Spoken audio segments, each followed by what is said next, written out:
contact with Jason Terry.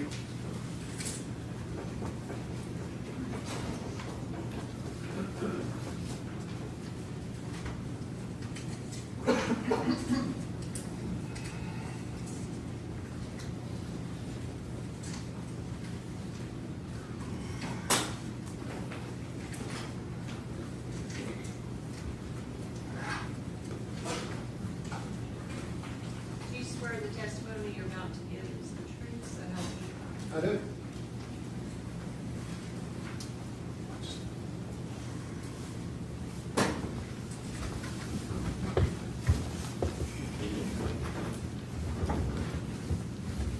Sir, would you please state and spell your name? Jason Terry, Jasonterry. And Mr. Terry, what is the current state of your employment? I'm a retired Metro Nashville police officer. And when did you enter into the retirement stage? Approximately 3 years ago, it'll be 3 years in July. How long were you with the Metropolitan Nashville Police Department? 23 years. And about me doing the math, when did you start? I started in 2000. When you started in 2000, what were your duties, responsibilities with the police department? I initially started out as we all do. I worked patrol for approximately 5 years before becoming a detective in the sex crimes unit. I was there 4.5 years before transferring to the U.S. Marshals Fugitive Task Force. From there, I was a detective in the auto theft unit for almost 5 years before completing my last almost 6 years in the crime scene unit. And in February of 2023, what branch of the police department or what unit were you assigned to? I was assigned to the crime scene unit. And how long would that have been that you had been with the crime scene unit at that time? At that time, about 5.5 years. During those 5.5 years, had you responded to few or many crime scenes? Quite a few. Now, what does the crime scene unit do? What we do is when we get called to a scene, and here in Nashville, most everything we can, if we're requested, will come out unless we find a reason not to. But generally what we do, we'll come out, we'll assist detectives or patrolmen, help identify possible evidence. That we'll then document the evidence. We'll collect it and then help preserve it by the way we package it and by the way we take it down to our property room for storage. And to work in the crime scene unit or CSI unit of the police department, do you undergo any specialized training? Yes, initially the training is for the ones like me that were sworn officers. We have both sworn and civilian crime scene technicians. With the sworn officers, it's pretty much initially on the job training because we have to have a minimum 3 years of service before we can even apply. But once we're in there, we get sent to the National Forensics Academy, which is a 10-week intensive course in Oak Ridge, Tennessee. It's held by the University of Tennessee. There's 10 weeks of crime scene investigation training, everything from different ways of fingerprinting to evidence collection to photography. We also are required, I believe it's within 2 years of being assigned to the crime scene unit, we have to become certified by the International Association of Identification. We are tested, we have to apply, and we have to pass in order to be certified as crime scene technicians. And did you accomplish all that? I did, yes. Now, as part of that, are there certain protocols, rules, for lack of a better term, that you would follow in entering and processing a crime scene? There are. It's dependent on the scene, but there are some protocols. We have certain standard operating procedures depending on what kind of scene it is, things we do.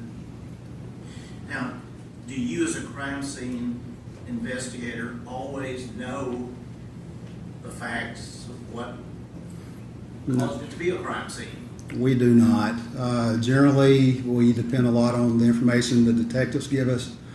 Unlike what you might see on television shows, we're not the ones sitting down interviewing witnesses and victims and suspects. And we get our information from the detective. We go through the scene. Now, as we do that, we're still open-minded if we see something can be helpful.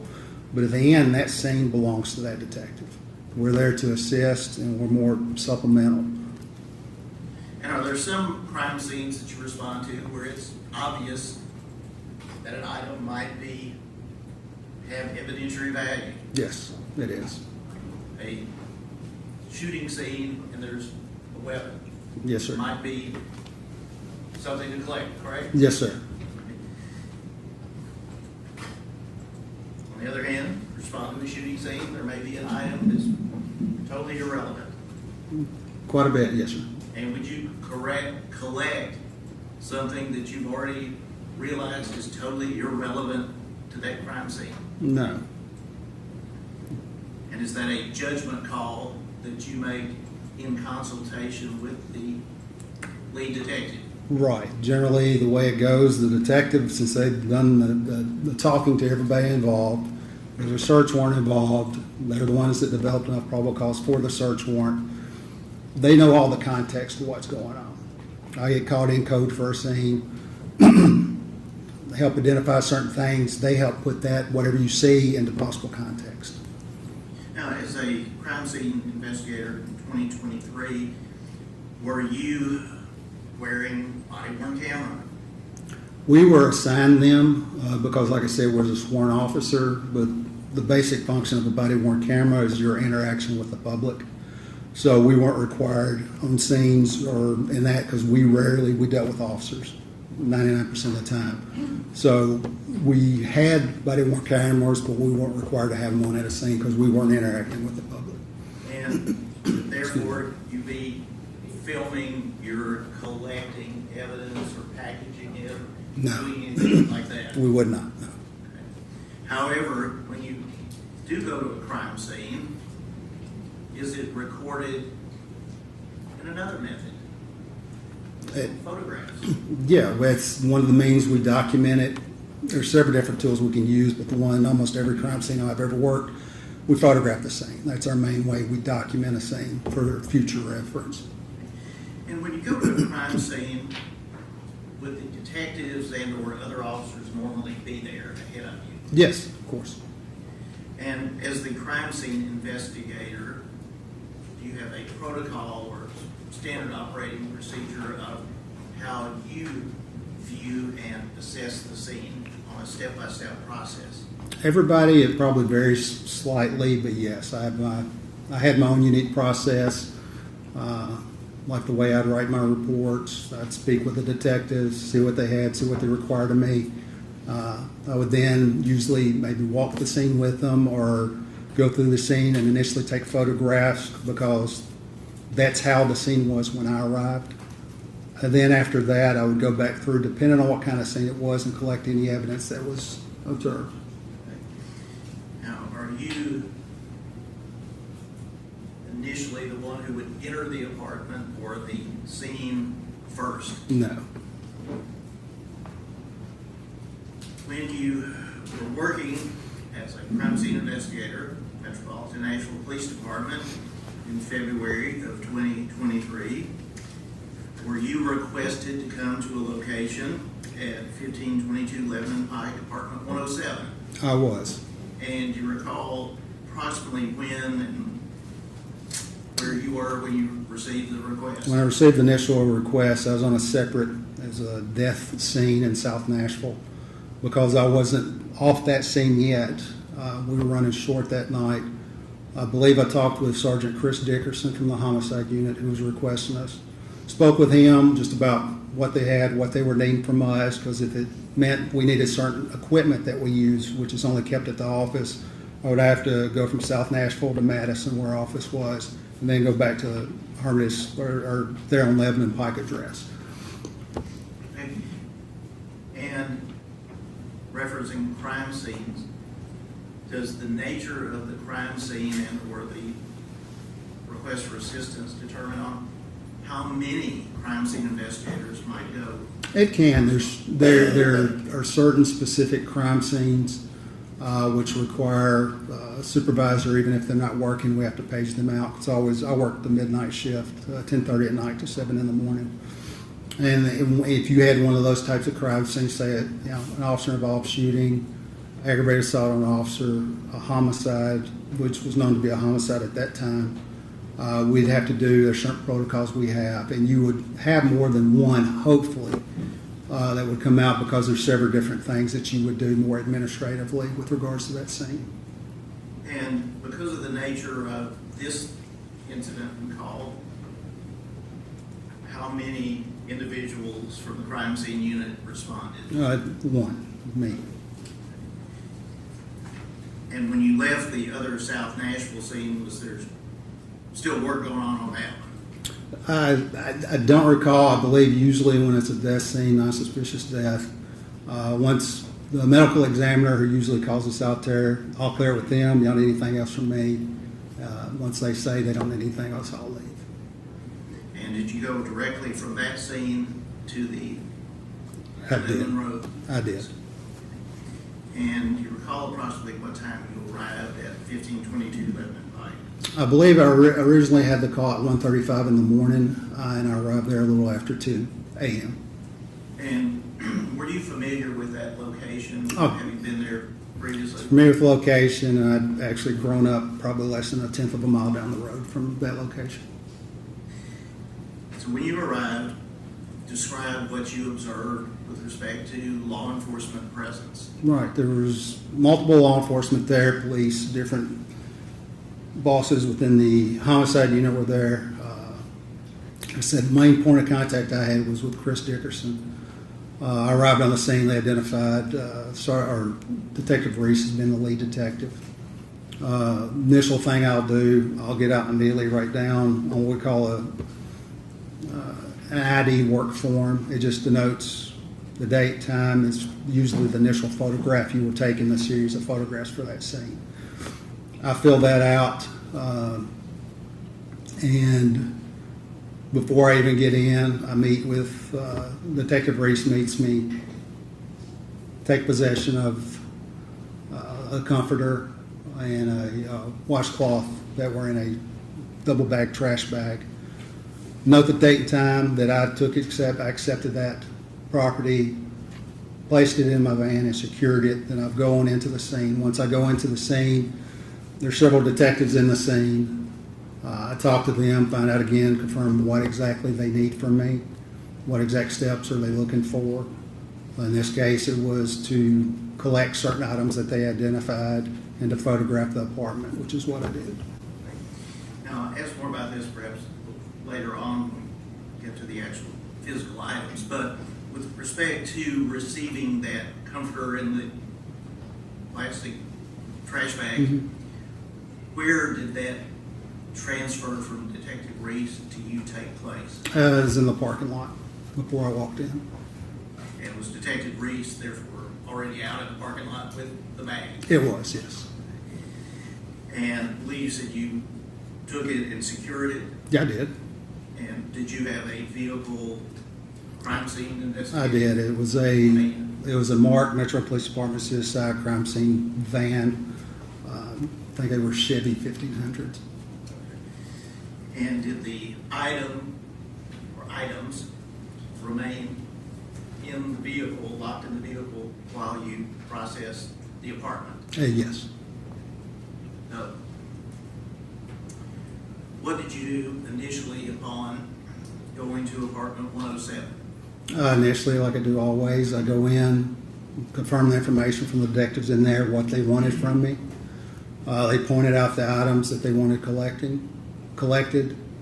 I then took the camera and began my process of photographing the apartment as requested. And usually I'll start right through the front door and just try to tell a story, taking photographs of the entire scene and walking through, taking overall photos, generally at first, and then going back through and taking mid-range and close-up photographs of whatever evidence there is. But that's my initial step, is to photograph the scene as I find it. Had you ever been inside apartment 107 prior to that early morning hour? No, sir. And upon stepping across the threshold or looking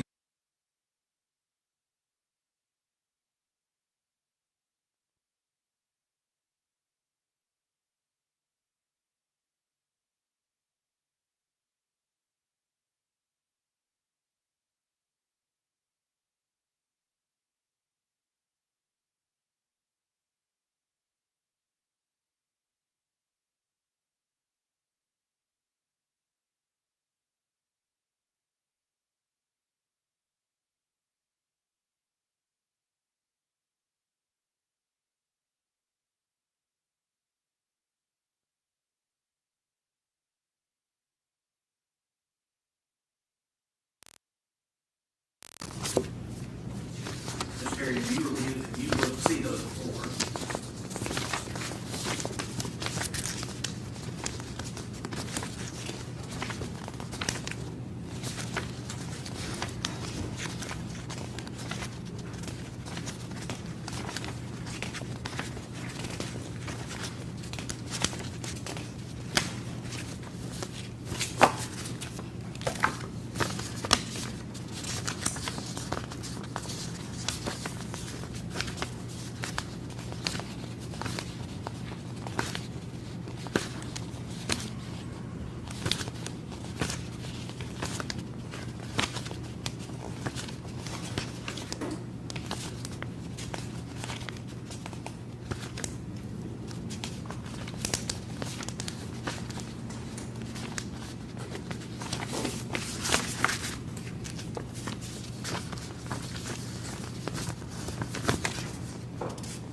Yes, these were the photographs I took that night.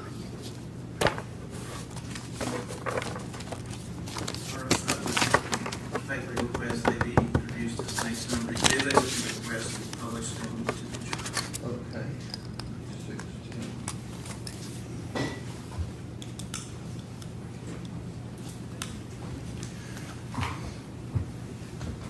Harry, you referenced a few minutes ago about there being, the first photograph would be usually the work order. Is that what we're seeing here? That's correct, yes, sir.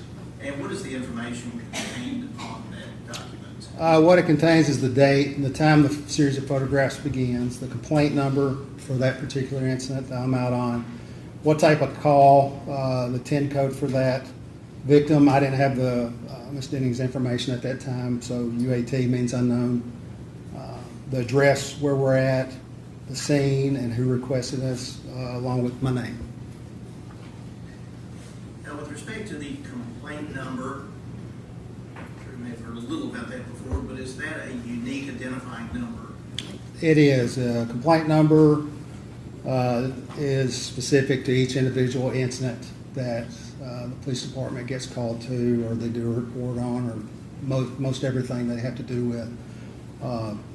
The 23 just denotes the year, and the rest of it, like in this case, 120532, is the 120,000 plus complaint number issued so far that year.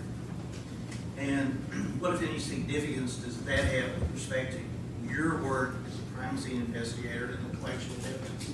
Everything I do, all the paperwork I submit, including the evidence that I collect, it's all packaged and stored at the property room under that complaint number. All the paperwork is associated with that complaint number.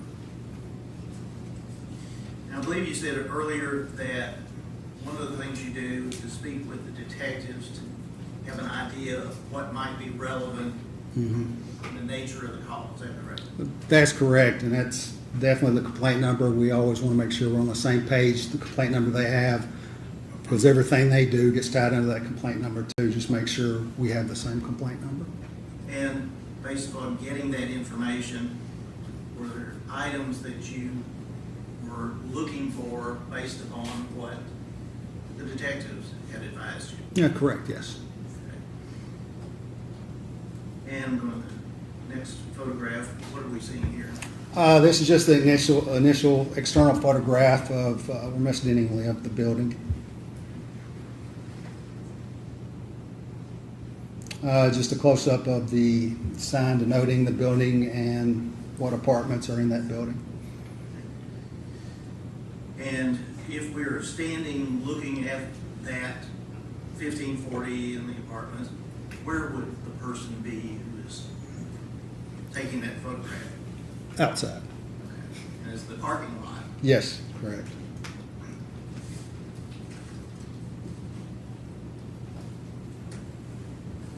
It's just a close-up, still outside of the apartment number.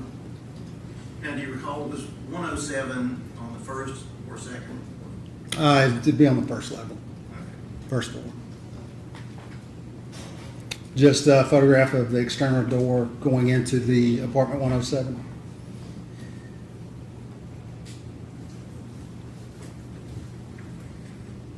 I think we've already covered this, but was the door open or closed when you first walked up to it? When I walked up to it, it was unlocked. Yes. Okay. And so did you pull it back to take this photograph? That I don't recall if the door was propped open. I believe it was shut when I first arrived and took the photograph. I don't recall. And the reason I ask that is once you entered, were there officers inside as you were taking your photographs? There were I think a couple of homicide unit detectives were in there. Right, now, moving on to the next photograph.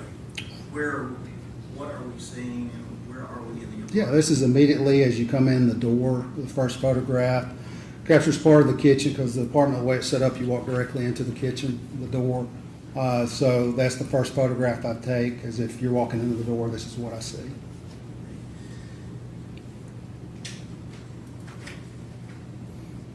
Again, with a little better flash, just kind of working my way around the room. Same location, just shifted a little bit more to the right. And with respect to the counter or the island area there, were there items of interest to you? There were, yes. And what were those? The items of interest that had been identified to me by the homicide unit were the two bottles, the Minute Maid and the V8 splash bottle there in the middle. This glass, which was half filled with clear liquid, and this glass, which was empty.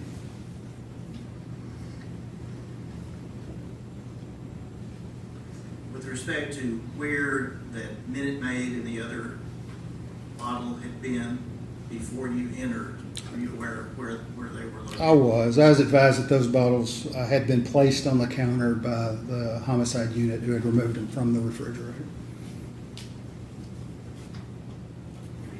Clear. Oh, good. Oh. And we'll go to the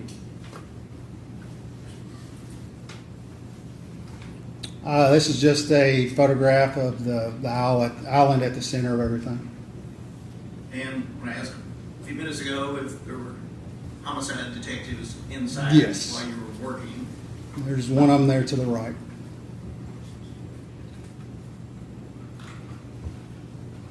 at that time, based upon the information you had, did the paintings, for lack of a better term, there on the island have any significance to you? No.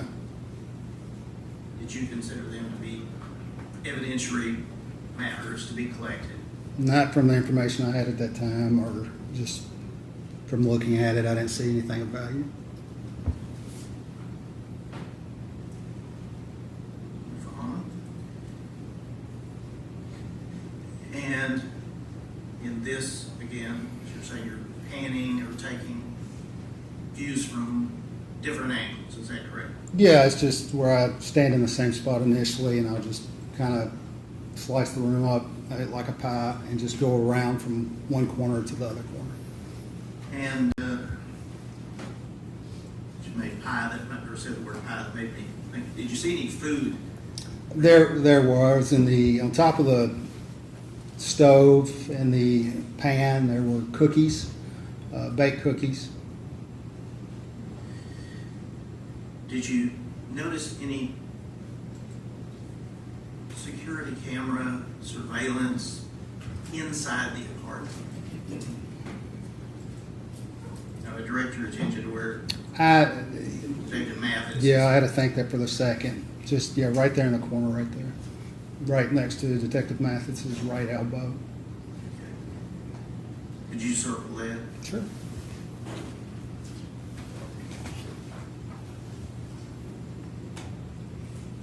Did that appear to be activated or? No, from what I recall, no.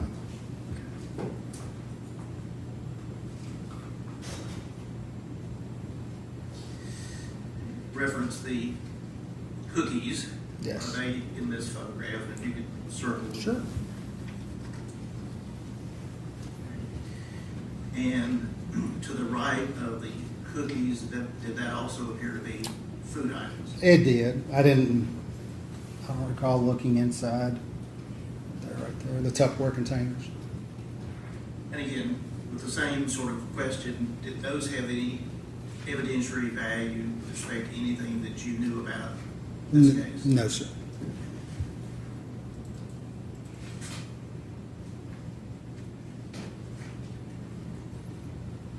And close-up view of what previously looked at, is that correct? That's correct. Do you recall whether there were any dirty dishes in the sink or? I don't recall any, no. And again, more of a close-up of what we've already discussed, is that correct? Correct, yes, sir. Now, in looking at the cookies, does there appear to be one missing? Appears to be two missing. Two.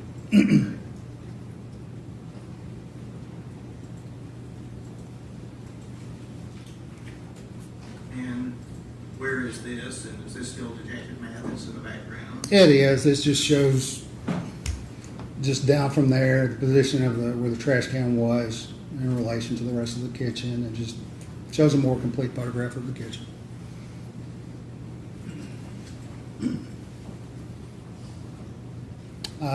Photograph of the kitchen island just from the opposite side.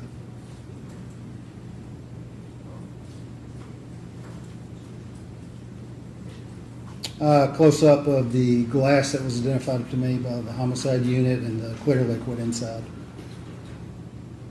And was that one of the items that were later collected? It was, yes.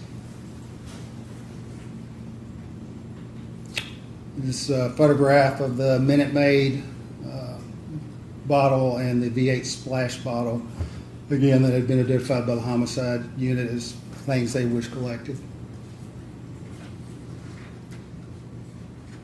Close-up of those same two bottles. That's a close-up of the empty drinking glass that was also identified by the homicide unit as something they wanted collected. Other than what we're seeing here on the island, do you recall whether there were any other drinking glasses on any other counter or elsewhere? I'm sure there was. I don't recall seeing any that homicide believed warranted my attention, or I didn't see any that had any liquids in it or looked to be recently used. Just a close-up of the same glass. Now, to the left of the, as we're looking at it, Mhm. the glass, does there appear to be a piece of paper? Right there, it looks like it's instructions for the card game Uno.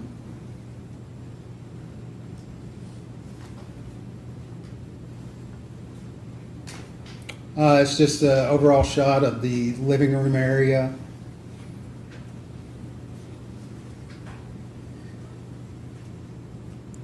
This is a shot from the living room, looking into the bedroom. Do you recall how many bedrooms there were in this apartment? There's two. Two bed, two bath. And which one are we looking into now? It's the only one that had a bed in it. I assume that was Miss Denning's room. It's the one, if you're facing, it's on the right of the living room if you're facing the living room. This was the initial view as you walk through the door, you're right in the door frame of the bedroom. And again, like before, this is to my immediate left, and I will rotate around with the photographs, just basically corner to corner. And with respect to the blinds, were they in that condition as in being pulled down and closed when you entered? Yes, what you're seeing in these photographs is how it was when I first witnessed it, when I first saw it.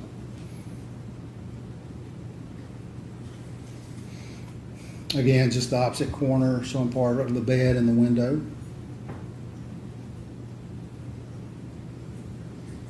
Again, just rotating around a shot of the bed.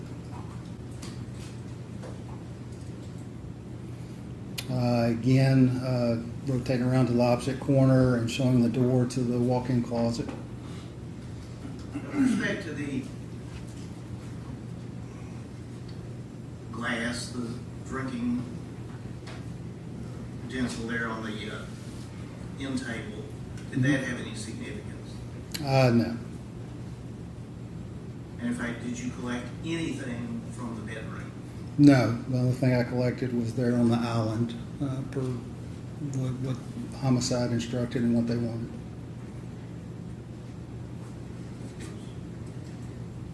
I want to ask before we leave the nightstand, in any area of the bedroom, did you see a weapon? There is one. This shot doesn't show it. I think one of the shots me coming out of the closet will show it, but there is one. And where was it?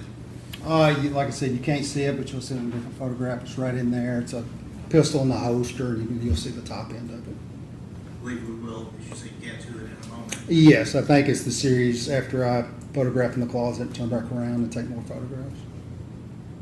It's just the door to the walk-in closet. Just from the door, a view of the walk-in closet. And did you, for lack of a better term, search that to any extent? I visually searched it. No, I visually searched it, looked through it. Again, the homicide unit detectives were the one executing the search warrant and it signed off. So, Were you directed to collect anything from there? no, sir. It's just the closet floor. Just working my way up to the what's on the hangers in the closet and the tops of the closet. It's just me coming back out of the closet facing the bedroom. And again, just a photograph of a nightstand. And Should be the next one. yes, And there, it's just an overall of the nightstand and what's around, and the pistol we was talking about earlier. could you, excuse me, circle that? Right there. Did that have any evidentiary value as far as you were concerned? No, it wasn't a shooting scene. There was no allegation that anyone had been shot or any gun had been used. Someone's private weapon. Didn't make any sense. There was no reason to collect it. Was anything illegal about it? No.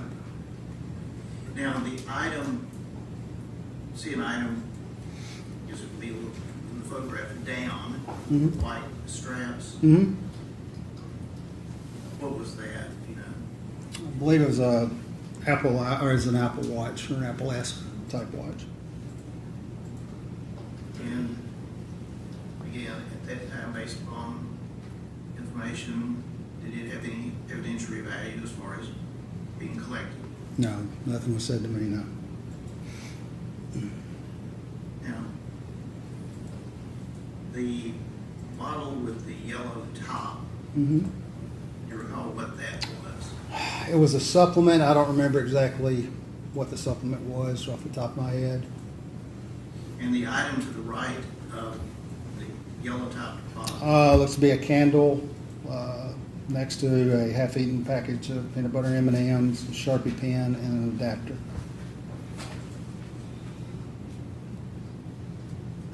And now you was walking out of the closet, correct? Correct. Again, just a different series of photographs there, just from a different angle. Again, that was at the door, bedroom door facing out.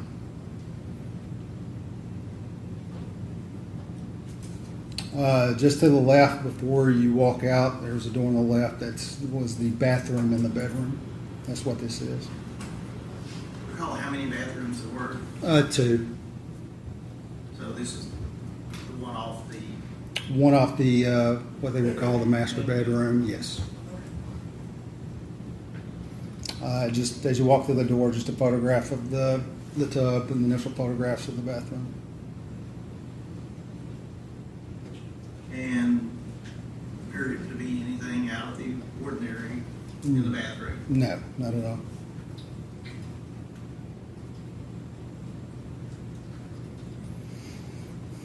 Again, just same series, just different angle. Same bathroom, different angle. Yes, Mr. Terry, when Detective Reese gave you the plastic bag comforter, did you open it up and look at it? I did. Right then? Yes. Okay. And what, if anything, was within the white bags, trash bags? It was a blue comforter and a yellow washcloth. I'll say, did you, in looking through the apartment, see anything similar to the washcloth that was in the bag? Yeah, it looked similar to those up there.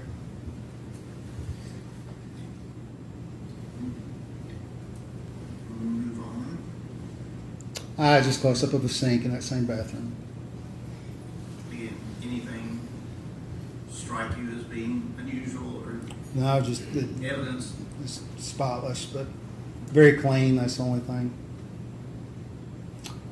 This is from the door of the Miss Denning's bedroom facing the other bedroom through the living room. Just the other bedroom from the door looking in. Again, just rotating around the room. This is a corner of that same room. Again, just rotating to the right, covers the right corner of the room. Did you go through any of the, like that hamper or look at the magazine that was there? Just cursory glance. I know that one had something to do with pregnancy and becoming pregnant. Was there a, you may have already answered this or said this, but was there a bed in that second bedroom? No, there was not. 2 chairs, look like some baby clothes and opposite, which we'll see here in a second. And are we still in that second bedroom? Now, I think if we skip some photographs there.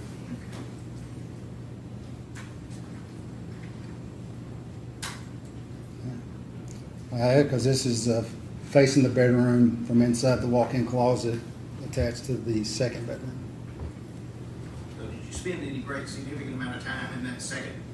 Yeah, photographed it from a couple of different angles, yes.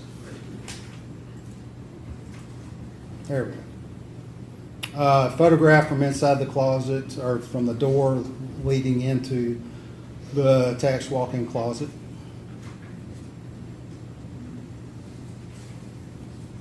Let's go back there for a second. Did you see in that bedroom or that closet any items that would be associated with a baby? Oh, yes.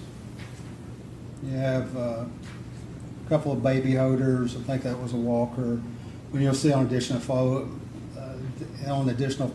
over here on the side, you're going to show some boxes with, I think, with diapers and some formula.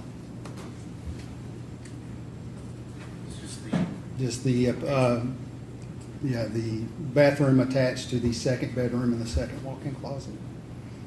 Same, just a toilet, counter.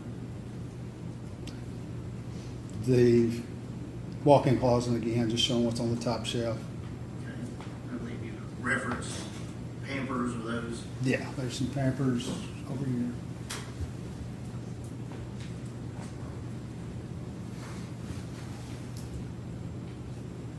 It shows the far corner from the bedroom looking into the walk-in closet. This was on that shelf that photograph I just took.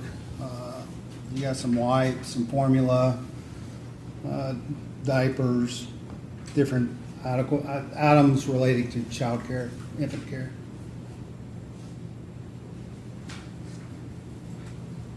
Again, just some items on the floor. Looks like something else from Pampers down in the box below. This was the walk-in closet from the bathroom facing back into the bedroom. That same corner just shows what's on the shelf. And what shows below. Looks like that was a walker / car seat for an infant.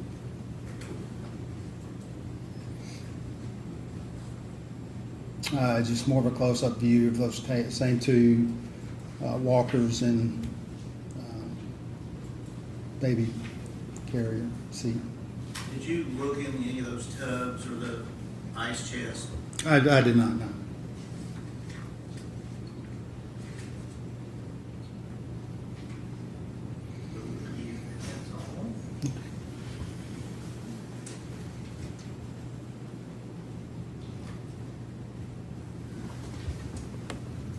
So, finish the photography part. Yes, sir. What comes next? What comes next is to do the evidence collection. And are there any procedures or protocols that you adhere to in collecting items of evidence? Yeah, you always want to take whatever precautions you can, such as wearing protective gloves, making sure they're separated, having whatever mode you're putting it in. In our case, depending on what it is, it's usually a paper sack.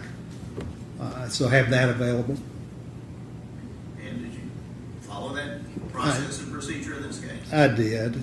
This was a little unique in that you had fluids. Normally, when it comes to any kind of fluids, we'll just do a swab of it. In this case, I thought it was more important to get a larger sample of it. So the clear liquid in the drinking glass, I put like in a little plastic vial that we have. That's specific for liquid collections. I did that, then I collected everything else as a whole, but I mean, it was in separate bags. You denote the time and the date that you actually take possession of it, that you take custody of it. You make sure that's marked down also. Okay. And is that actually placed on the bag or whatever the evidence is placed in? It is, along with the complaint number, where it was obtained from, what exactly is in that individual sack, and date, time. Council has seen these items before, but I can bring the box over if I want to look again. Okay, thank you. I apologize if this may take a minute, but if I could have these items passed up to Mr. Terry one at a time. And actually, let me pull it over here this way. I can't show you which one.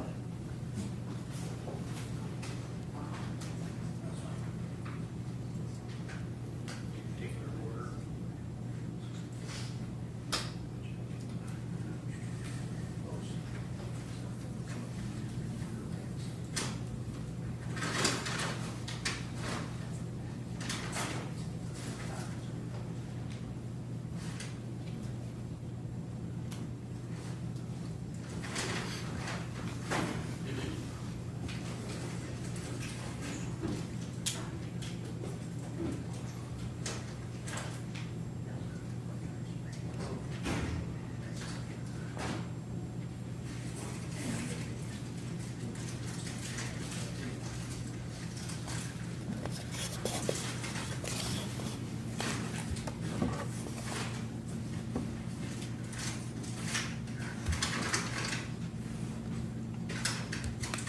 If I could ask this, I don't, maybe we'll have it here anyway. Mr. Terry, you're being handed Thank you. an item package in a paper bag. Can you look at that and tell us by the markings and identification, whether or not you recognize that. Yes, this was the packaging for clear drinking glass, and I have it denoted on the bottom inside the box. That wasn't recovered at the scene. That was just the means of safely packaging it within here to make sure it didn't break. Okay. So it was a glass. Yes, yes, sir. Your Honor, I would ask that be introduced as the next number exhibit. 17.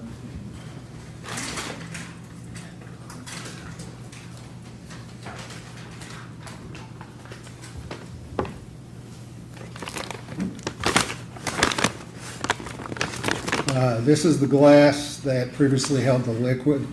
The reason I know that is because I put that on the bag just to differentiate the other one that was empty when we found it.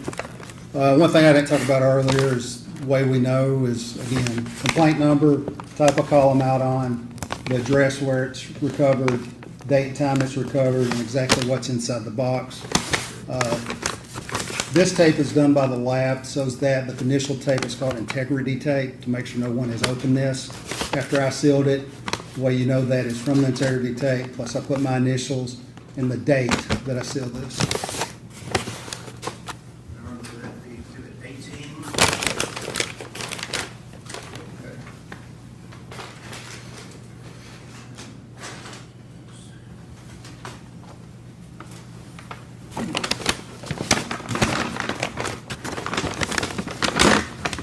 This looks to be the Minute Maid pink lemonade bottle, which at this point was empty, and the V8 Splash fruit medley bottle that are in here, and they would have been put in separate sacks within this sack. You recover something that has liquids in it. Mhm. What is done with? The liquid, once it's packaged like everything else, packaged and put in the property room, because the detective decide what testing is needed, what they want to be looked for. Because this is, at the time, we didn't know exactly, or I wasn't aware what drug or if a drug had been involved. It's packaged in the way that we would normally package any type of drug, which is in a clear bag, and it's double bagged for safety. I believe that would be exhibit.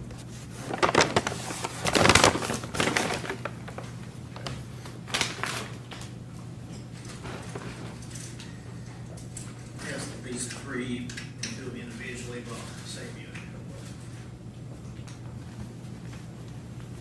Mr. Terry, you're being handed Thank you. 3 packages. I want to deal with them individually. Sure. Those necessary sequence with, would you take a look at those and see if you recognize? Yes, these are the vials of the various liquids that I recovered. Okay. Let's start with the one in your left hand. Sure. What does that contain? This is a sample of the liquid from the water glass, the clear liquid from the water glass. All right, ask that be introduced as exhibit 20. Okay. Now, we can go ahead and get it, just so they don't get it.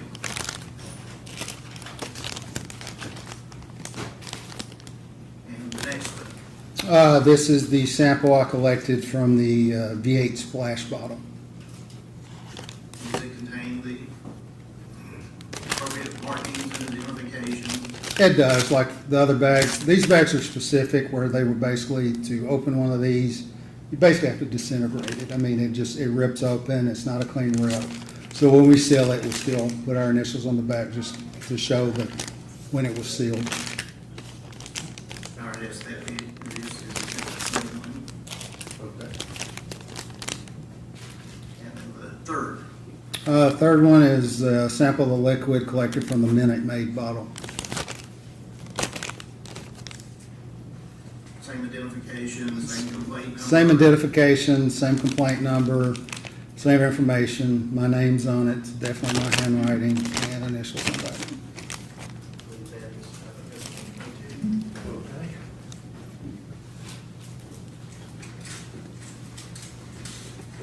Now, talk about the item you received from Detective Reese. Yes.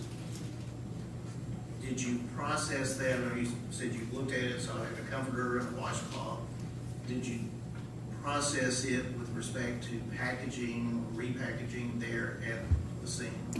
At the scene, no. It was transported as is to our office, CSI office on Mott Drive in Madison. And what, if anything, did you do with those items there? With those items, we call them drying cabinets. They're just the big cabinets that you put things in that has air that circulates around that helps dry wet items.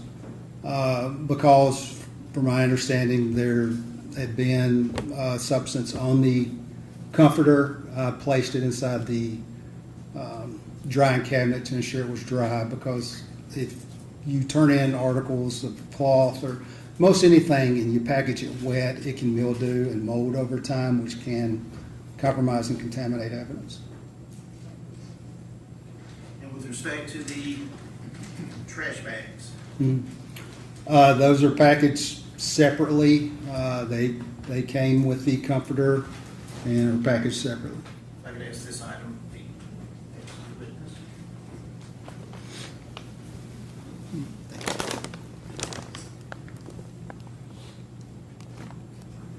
Yeah. This contained the yellow washcloth and the white trash bags, and they were packaged in here separately, so it's not everything's free flowing, contacting each other. They're packaged separately within this one package. All right, ask that be introduced to page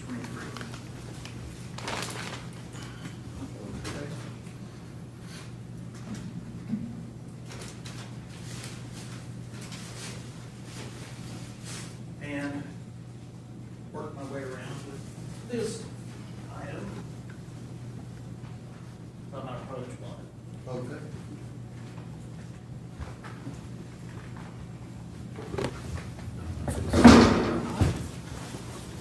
Okay. Now, does the big box have anything really to do with it, other than? No, the big box doesn't. Inside is the bag. We have gloves. I'll pick it up, pull it out. I don't have any. You wanting to? Do you need me to Well, I lift think it a up? paper bag, we're not gonna ask you to open it and get down to the actual comforter. You want gloves for the bag? Yes, sir. So it's not gonna lift it out. What is the significance of any of the red? The red, these bags are used to package things which might contain a biohazard, blood, semen, anything, any bodily type fluid or anything of an unknown, that's what that's for, because they're labeled on here, biohazard on multiple sides.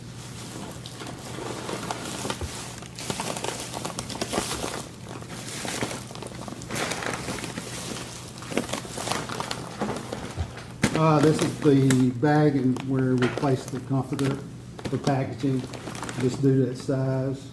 On here is the same information as the other bags: complaint number, type of call, location, date, time collected, and what's exactly in here. Also have the complaint number written on there. No, you can't see it on here. My name is on the integrity tape and initialed also.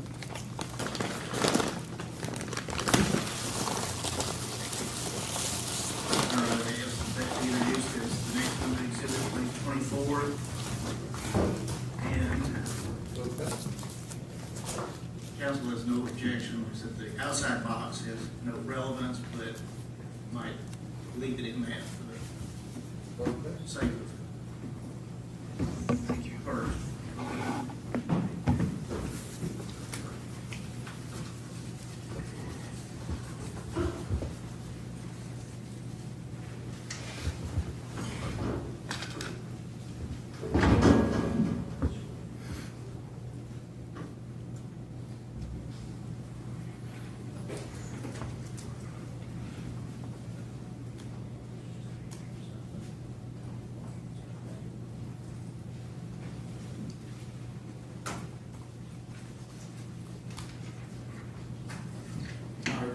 Court's permission, you asked that this small photographs be passed to the witness. All right.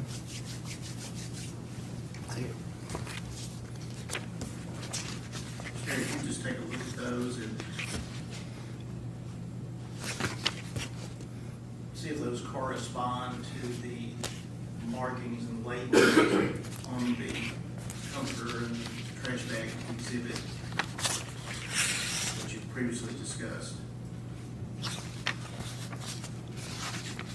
It is.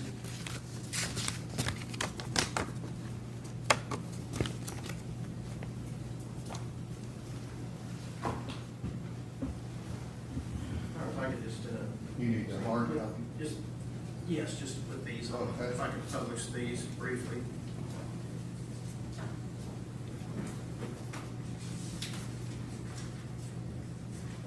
Okay.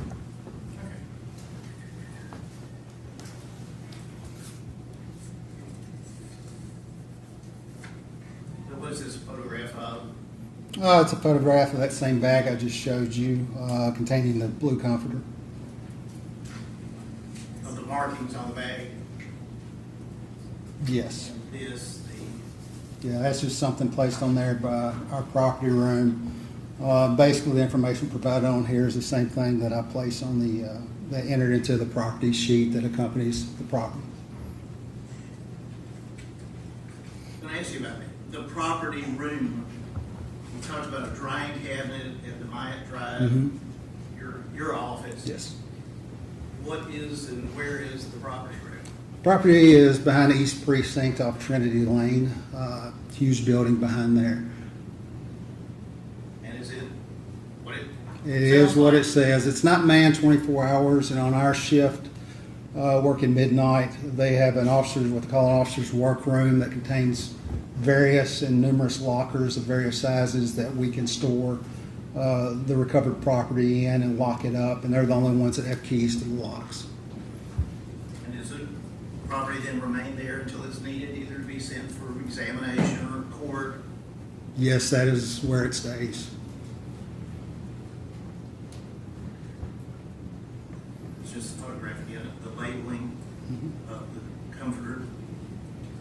And does that show the date and time you received it from Detective Reese? Yes, it's worded the exact same as I listed this item, the blue comforter on my property sheet.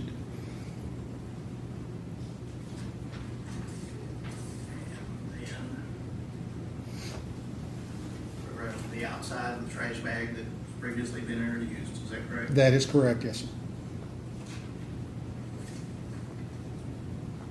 And here you can see perhaps a little Yeah. close-up of the labeling for that bag, is that correct? Just the property label that's placed on it as the property room, containing the same information, containing the washcloth collected from Detective Reese at 02/19 hours on the 27th of February.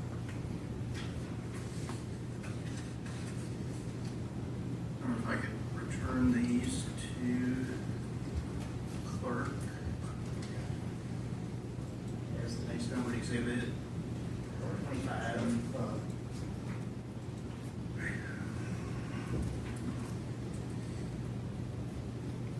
Collection, packaging, processing, is that your responsibilities in this case?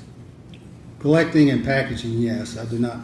The only, if you want to use terms such as photographing, the actual processing, I do not do. So after your job is done, it goes to someone else. That's correct. Whatever requests are made from the homicide detectives, it'll follow the property to the lab, and that's where the testing is completed. At this point, once I have everything turned in, packaged, paperwork complete, my involvement in the case ends until usually I don't hear anything about it. I don't get notified of results. Usually the only time I know that a case has come through fruition is when I get notified 3 or 4 years later for court.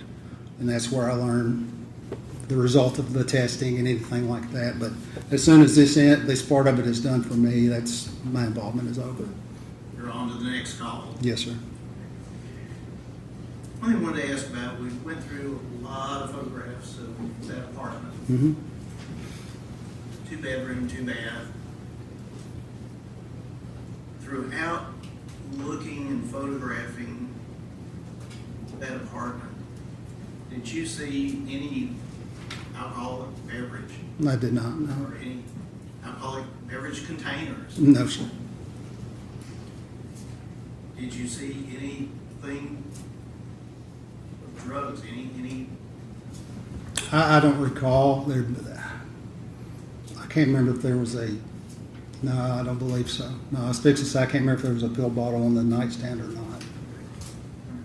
You said it was a supplement? Yes. Okay. But with respect to, have you worked scenes where there have been drugs? I have, yes. And have you worked scenes that really didn't involve drugs, but there were drugs there? Yes. So that's something you would notice and document. Yes. And as far as any drug paraphernalia, crack pipe, blunts, whatever, did you see anything like that there? I did not.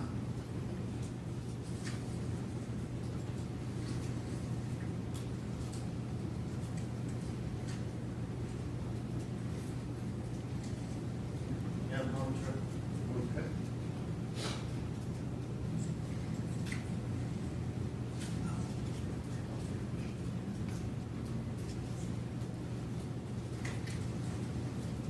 I don't know if this comes under the medication or not, but did you see an EpiPen or anything No, I did like not. that No, sir. there at all? And I believe I already asked about body-worn camera and videoing Yes, sir. while you're there, but do you do that while you're packaging the evidence? No. Again, the purpose of body-worn camera is your interaction with the public. It would only be on if I'm actually out performing police duties, a traffic stop, or I decide because I'm a sworn officer, I would answer a call, back up another officer, then it would go on like normal, but not there, no. Those are my questions. All right, questions? I have Mr. Taylor. Thank you. May I please see Exhibit 16 and Exhibit 25? 25.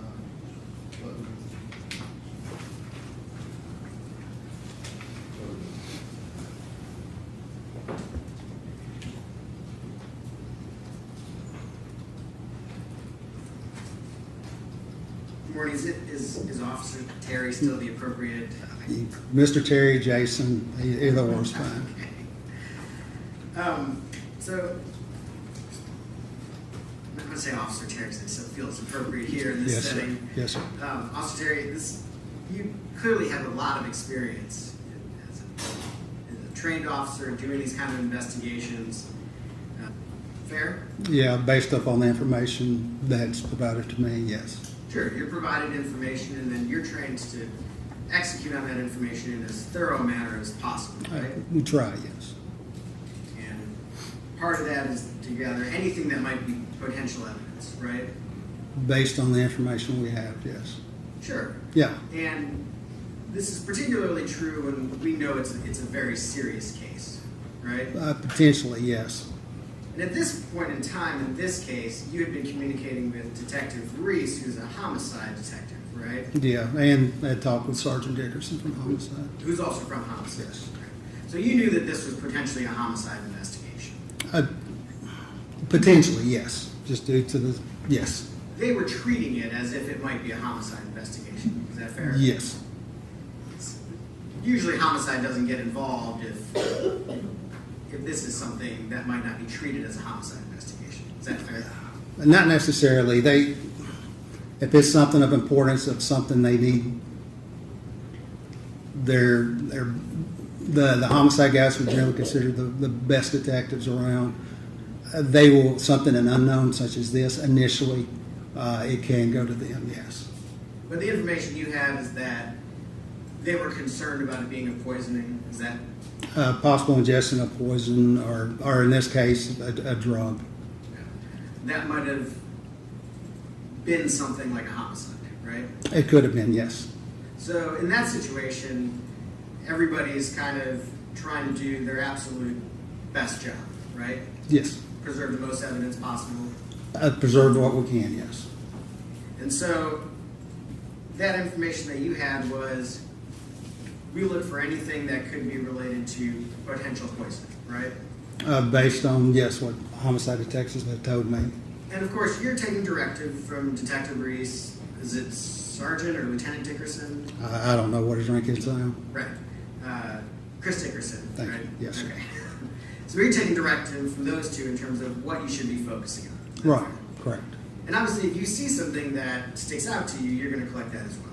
Yes, I'm going to ask about it. If it fits in with the information they have, it's a relative, I'll ask them. And you have some, in particular, since you're a very experienced officer, you have some leeway to collect additional things that maybe appear important to the case, right? Oh, yeah, I would definitely talk to them about it because they're the one executing the search warrant. But yes, of course, I would talk to them about it. So your kind of limitations are you don't collect anything without their approval. No, I don't need their approval, but like I said earlier, it's their scene. It's their responsibility because they're in charge of the investigation. And I would talk to them about it. Let them know we have this might be something we need to collect or we don't. I would talk to them about it if there was any kind of conflict. That's a really good team over there on the homicide unit. I've worked with them several times. So that wouldn't be an issue in communicating. But I would definitely want them to know I'm just not going to arbitrarily start grabbing stuff. So yeah, it would be discussed with them. But ultimately, they give the yay or nay on what you're collecting. They can. I mean, I can collect it anyway, but yeah, they can give the yay or nay because, like I said, they're the ones that have all the available knowledge that you can at that time because they've talked to everyone involved. So, I trust what they're saying. So the information that you had is potential poisoning, potentially drugs were involved, and we need to collect things that could be related to that information. Right, and potentially a pink liquid. Ink liquid. Yes. And you knew you were directed to collect the clear glasses, right? Yes. And the pink liquids. Yes. Before we get into the specific things that you collected, I'm going to put a kind of pin in that. Yeah. Did you have information that people had already been to that apartment before you had been there? Yes. What information did you have about that? That just I think family and friends had gone in previously, documented what they saw inside, and collected a comforter and packaged that comforter. Was it your understanding that that was kind of in coordination with law enforcement? No, not with us. No. In your experience in working homicide cases, serious cases, is that kind of what you want in a scene? No, it's not preferred. No. What would you prefer in a scene? I would prefer that we have the initial access, just if for nothing else, how things are collected, packaging, the order in which it's done. That's much more preferred. It's much more way to keep everything secure. What concerns does that raise for you? Several different concerns, but just generally the security of the crime scene. When you say security, what does that mean? Because that sounds like a specialized kind of term. No, security of the crime scene just means that the crime scene itself remains as pristine as possible. Pristine, like nothing's been moved, nothing's been touched inadvertently? Correct, yes. Because you want to see an exact snapshot of how something that's supposedly a crime scene was at the time, right? As close as you can. That makes your job, your ability to collect and preserve evidence, you can do it exactly how it was at the time. Yes, as close as possible. Yes. As close as possible. Yes, sir. Sure. Did you have access to any videos or anything of what happened when people were at the apartment before you went? No. Were you given a description of what occurred when the people went to the apartment? Just a brief description regarding, what exactly they did, yes. Were you told how many times people went to the apartment? No, I was just told that once, but I don't know if there was other times.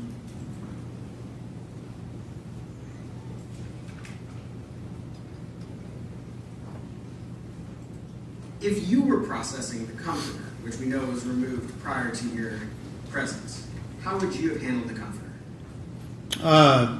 After photographing it and doing the same sequence I would do with everything else, it would be placed probably at that point and leaving the scene, just because comforters are somewhat difficult to package, and even the oversized bags, that wouldn't be done on scene. More likely it would be packaged on scene in a biohazard, one of those big red biohazard bags, and put in that and secured for transportation. And are biohazard bags specialized? Yeah, there's just, like I said, the big red bags that have biohazard on it. So does that mean nothing can get in or out? That's a trash bag, yeah. I mean, it still has to be secured, but yes. Is it different from like a store trash bag? I'm not sure of the quality of it. To me, they might feel sturdier, but I really don't know.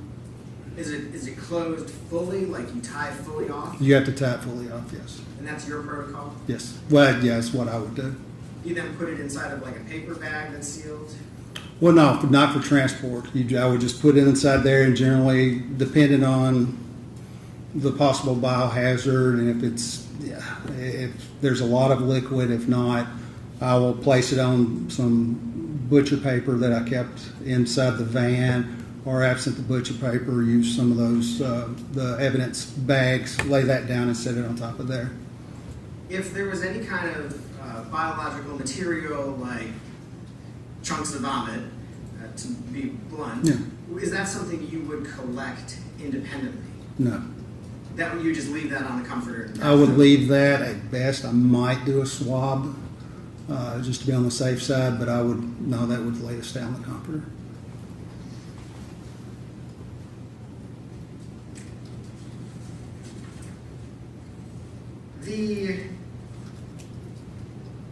I want to talk about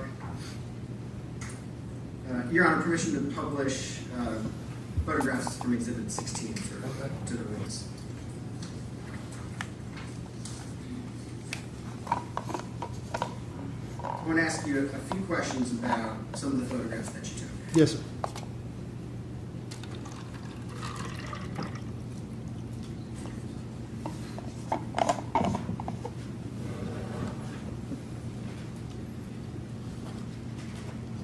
Okay, I don't know which letter this is, but this is a photograph of Detective Mathis in the island, it appears. I believe so, yes. Are you aware if those bottles were already on the island when police officers arrived at the scene? Way it's described to me, and as I indicate in my crime scene report, they were placed there by the homicide detectives. So potentially homicide detectives, Detective Reese, and whoever he was working Whoever with, was there, yeah. went into the somewhere and took them out. Yes. You know where they took them out from? I believe it was the refrigerator, from what I was told. You didn't actually witness that. No. You don't know where in the fridge they took them out from? No. You don't know. Do you know when they took them out? No, not exactly, no.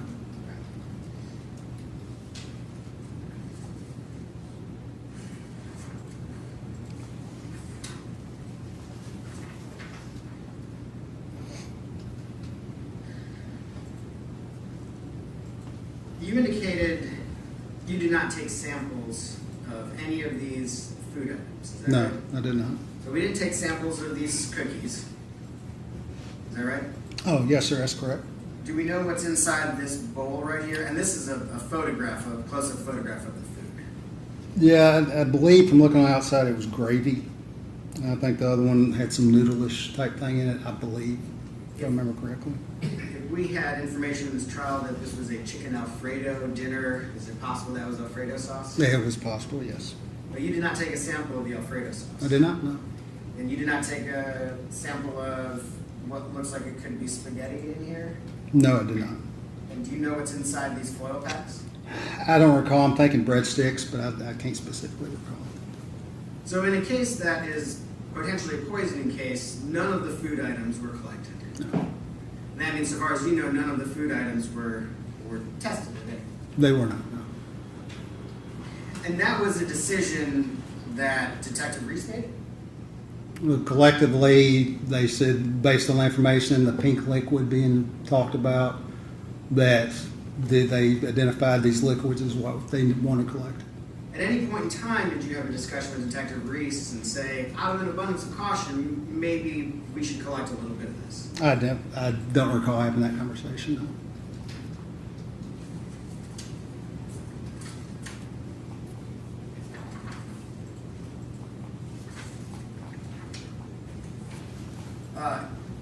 Just to orient everybody in the court reporter here. This is a picture of the island facing the sink. Yes. And next to the sink, do you see a sort of a pink cup with a top on it? Yeah. Right Yes, circled right there. Thank you. Do you recall ever looking inside that pink cup? there. I don't recall. That would be something I would have done, but I don't recall that. No.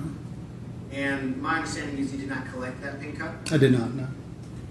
Do you recall ever having a conversation with Detective Reese about collecting that pink cup? No. Do you recall attempting to take any kind of swab or anything out of that pink cup? No. And just because we're talking about swabs a little bit, it is potentially possible at crime scenes to get very, very trace amounts of evidence from surfaces, from cups, from other places. Is that right? Yes. Sometimes, especially in drug cases, I mean, drugs can leave like very, very small amounts can be found places, right? Correct. And so that was not something that was ever collected or tested. So far as No. you know. No.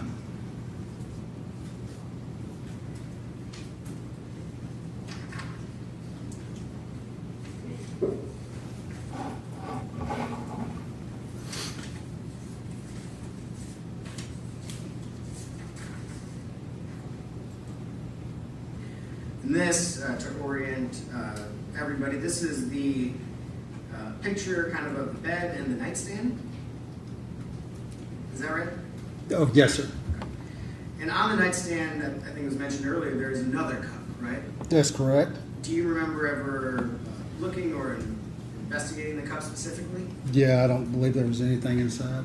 Do you remember if you took a swab of the I cup? did not. Do you remember having a discussion with Detective Reese at any point in time about whether that cup should be collected? No. And so that was never an item that was collected or preserved or tested so far as you're aware. No. Similarly, this is we noted some kind of supplement or something on the bedstand. Mhm. Do you remember looking inside the supplement bottle? I did. I do remember looking inside. I don't remember it seeing anything out of the ordinary. Okay, and there's no pictures in that, right? No, there's not. Do you know down in this nightstand there is a green item? Mm-hmm. Do you know what that green item is? I don't recall, no. Next to the bed, there's a backpack. Yes, At any point in time, did you look inside the backpack? I did. Okay, and there's no pictures inside the backpack. No. So that's not something that was necessarily preserved. The backpack? No. Yeah, based on your investigation. No.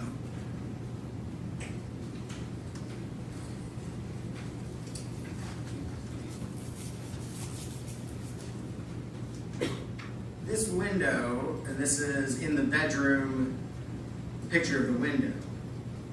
You indicated that the shades were down. That's exactly how it was when you got there. Yes. Do you know, when you look out that window, what you're looking at? I believe it's the balcony based upon a floor plan I've seen of those apartments over there. I believe it's the balcony. Do you know what is behind the apartment complex? That I do not. I'm trying to remember which side that was on. It could be, depending on which way it's facing. I don't Is know. it a business? If it could be, if it's on, if you're looking at the front of the building from the parking lot, if it's to the left, there are businesses through there.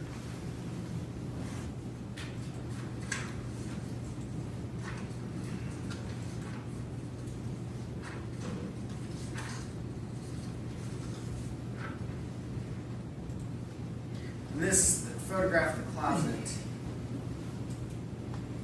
I understand when you testified earlier, you looked inside the closet, but you did not do a thorough search of the closet. No, I did not. So here we have some little sort of like a jewelry box kind of thing with drawers. Is that right? Appears to be. Excuse me. You didn't look inside the jewelry box drawers at all. I did not. No. We have sort of several clothing drawers that are maybe closed. It's hard to tell if they're closed or open. You didn't look inside any of those. I did not. Up top here, it appears that there are several boxes stacked up, maybe shoe boxes, kind of 2 rows deep at least. Is that correct? Appears to be, yes. Did you look inside any of those boxes? I did not know. Here there are like sort of cloth tubs almost Did you pull any of those down and look inside any of those? I did not. I know that you've done a lot of investigations and probably some drug investigations. Are there a plethora of places inside this closet where drugs could be hidden? Could be, yes. So there was a question about, well, you didn't find any drugs in this house, but is it common for people to leave all of their drugs just sitting out every time? No.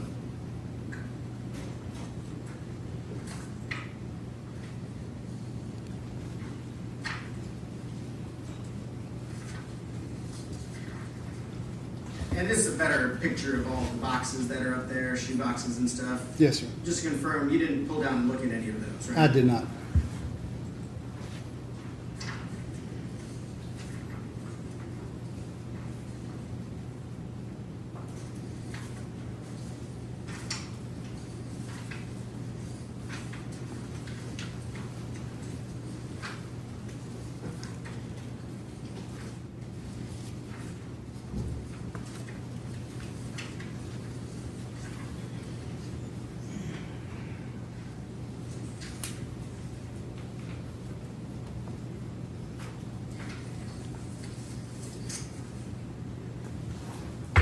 This bathroom, there's a number of drawers and cabinets in here.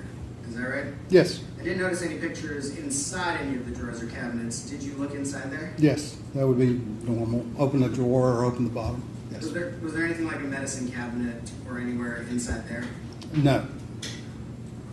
So even like things like Tylenol or Band-Aids or first aid kind of stuff, that wasn't in any of there? I didn't notice any. They didn't have the traditional cabinet that you open from the mirror, that type of thing, no. Did you find any spot in this apartment where that stuff was kept? No, I don't recall it, no.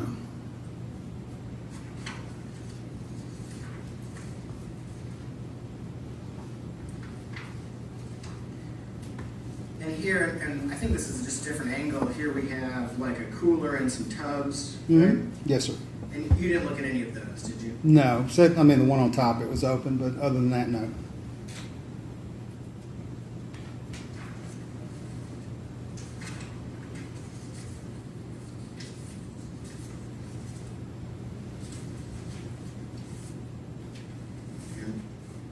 And there was one thing at the beginning.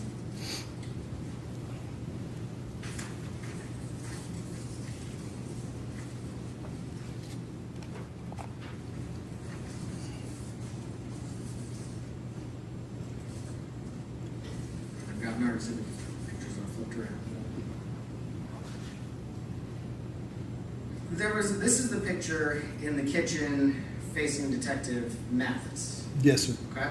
And there was a question here about this surveillance camera. Yes, sir. You did not collect that surveillance camera, did you? No, I did not. Were you provided any information prior to doing your work here that there was some concern about the surveillance camera? No.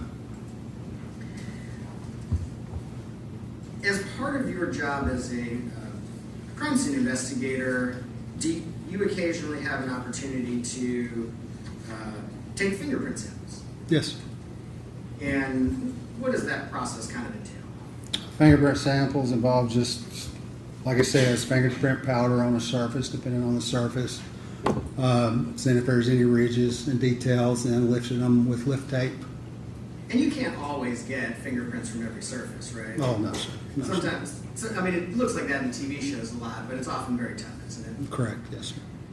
But potentially, if there was an allegation that that an item was moved by somebody, that could be a candidate for a fingerprint sample, couldn't it have been? Could it be, based on your question, yes. Okay. But at no point in time were you asked to collect that security camera, were you? I was not, no. And so far as you're aware, that was not collected or processed. Not by me. I don't know if it ever was, but not by me, no, sir.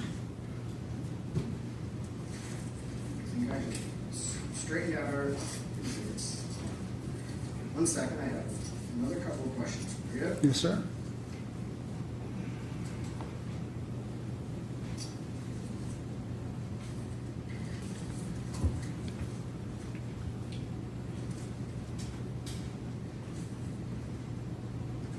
I'm going to show you what's been previously marked as Exhibit 25C. This is a label Yes, sir. from the property room. Okay. In the bottom left corner, it indicates that it was received on 2/25/9/30. That's the date of incident as listed on the 110 form is the property sheet. Because you have to list the date collected and the date of the incident. And that initial complaint number was for that date and time. I don't know why it's listed that way in the system. Right. Yeah, that's not what it says, though, right? It says received on, Yes, correct. and you don't know why it says that? No, sir, I do not.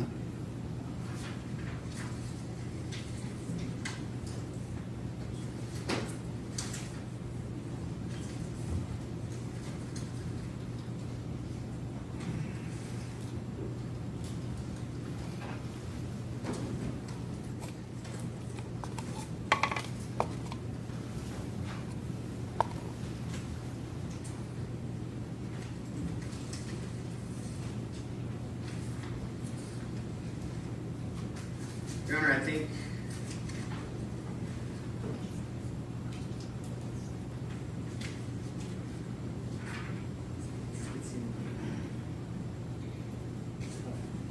when you received the comforter, was the washcloth in the same bag as the comforter? I believe it was, yes. Okay. Thank you. Those are my questions. Yes, sir. Thank you. Can you read your records? Yes, Your Honor.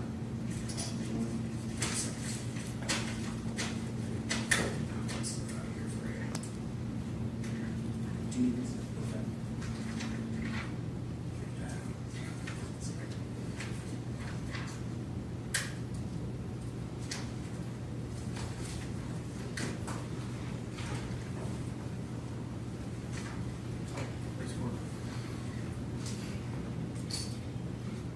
Like the same Officer Terry then, but.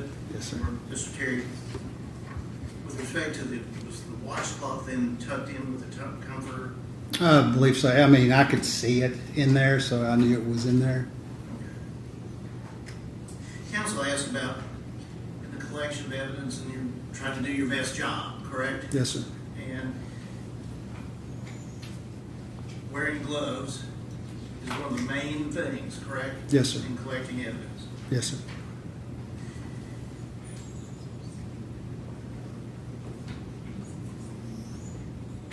Asked about drugs and scenes of homicide. I believe you said was previous caller you'd been on was drug related? It was a death scene, and one of the things I recovered was, I believe it was a mirror that has some white powder on And have you worked overdose deaths? it. I have, yes. And at those scenes, do you see paraphernalia and drugs? Yes, if it's an overdose scene, generally the last drug they took or a portion of it or the packaging of it is going to be right there. Anything like that whatsoever in this scene? No, sir. The counsel asked about the backpack that you looked in it. Mhm. Do you remember what was in it? Was anything? I don't recall. It was nothing that stood out of being of value, so I don't recall what was in there. Okay. Now, one thing as well, that goes back to kind of doing the best job with gloves. Unlike TV, perhaps, but do you wear like biohazard suits? No. I mean, there are certain criteria and protocol where we would, but 99.9% of the time, no, we do not. Okay. And were you wearing one of those suits, biohazard suits, at the previous incident that you went to? I was not, no. All right. And at this scene? No, I don't sir. have any pictures of you. No, sir. Okay. And did you change clothes from one scene to another? No, sir. Okay. And one of the things about wearing gloves, would that be to try as much as possible to avoid contamination? Yes. All right. In can that possibility be 100% humanly eliminated from any scene? No, we can try our best to make it as unlikely as possible, but I cannot make it where it's impossible. I believe you said that folding the comforter into a bag is one of the difficult things. Very difficult, yes. Right. And as you're doing that, do you have to? You try your best not to make any direct contact with the comforter for a lot of different reasons. One, you don't want to contaminate anything on it. So it's one reason the more things are handled, I think, I don't want to mess anything up. And two, in a situation like that, I believe when I folded that up and put it in, I needed assistance from one of the other crime scene investigators to fold it up. Generally, you're holding it outside your body, trying to fold it up, roll it up in a correct way, in a tight enough way to make sure you can get it in the mouth of that sack. If not, there are tools there we have to actually build our own bags for these comforters. Going back to do the best you can. Yes, sir.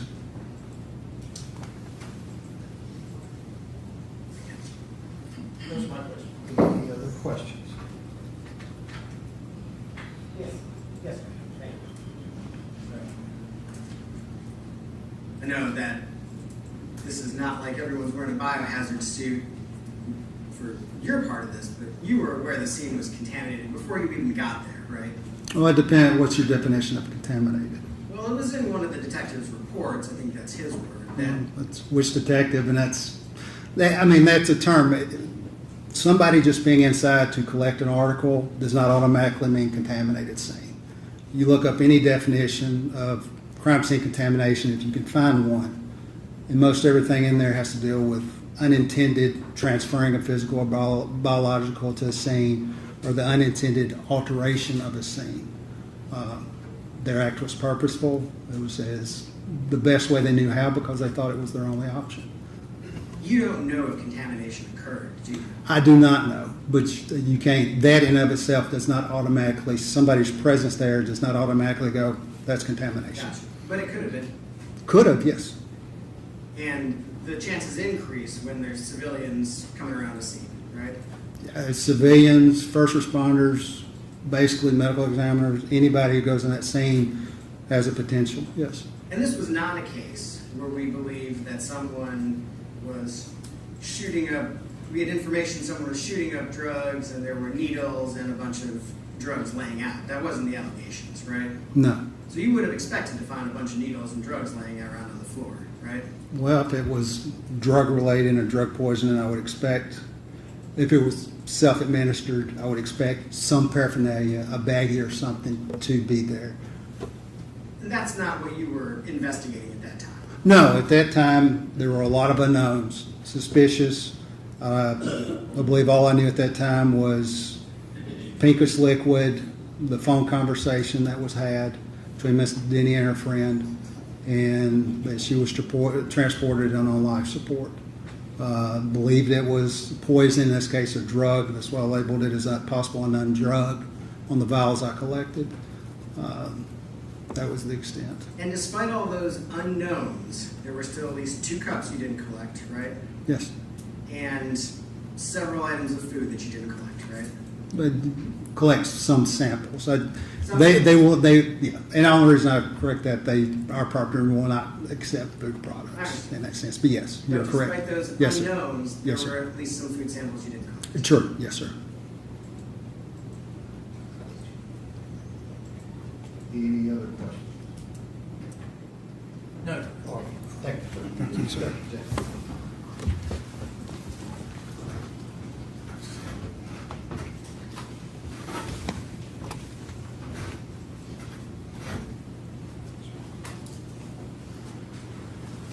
All right, ladies and gentlemen, the jury, if you'll step down the hallway, we'll take a short break.